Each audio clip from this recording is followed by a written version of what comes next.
امانت کی بے مثال حفاظت۔ امانت کی حفاظت کے لیے بیٹا قربان کر دیا۔ امر القیس نے جب روم کے بادشاہ کسر کے پاس جانے کا ارادہ کیا تو سموائل کے پاس زرہ بختر ہتھیار اور بہت سا قیمتی ساز و سامان بطور امانت رکھوا دیا۔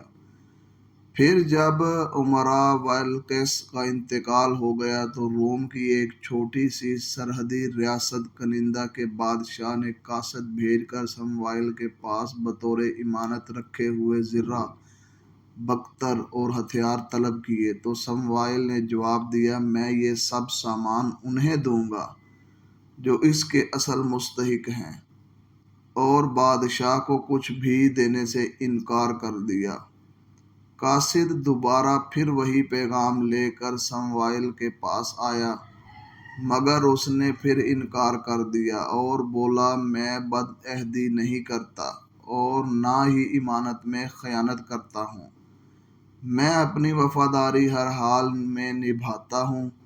اس کا جواب سن کر کنندہ کے بادشاہ کو بہت غصہ آیا اور وہ اپنے سپاہی لے کر سموائل کی طرف روانہ ہو گیا۔ یہ دیکھ کر سموائل نے اپنے باپ کے بنائے ہوئے اس قلعے میں پناہ لی جو تیماہ کے علاقے میں تھا۔ بادشاہ نے اس کا محاصرہ کر لیا اور سموائل کے بیٹے کو جو قلعے سے باہر تھا قید کر لیا، اور پھر قلعے کے گرد چکر لگاتا ہوا سموائل کو پکارنے لگا۔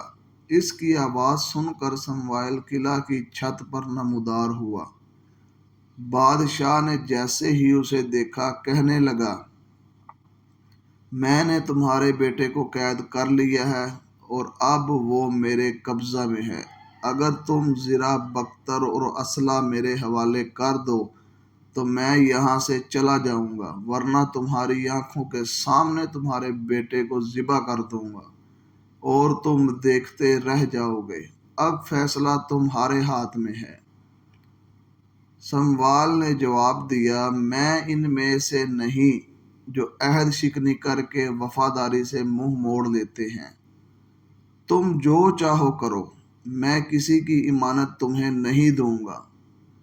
بادشاہ نے اس کی آنکھوں کے سامنے اس کے بیٹے کو ذبح کر ڈالا، مگر پھر بھی وہ اپنے مقصد میں کامیاب نہ ہو سکا اور ناکام و نامراد واپس لوٹ گیا۔ اور سموائل نے اپنی وفاداری نبھانے کے لیے اپنے بیٹے کے قتل پر صبر کیا۔ پھر جب امرا القیس کے وارث اس کے پاس آئے تو اس نے زرہ بختر اور اسلحہ ان کے حوالے کر دیا۔ اس کے نزدیک امانت کی حفاظت اور پاس وفاداری اس کے بیٹے کی زندگی اور بقا سے قیمتی تھا۔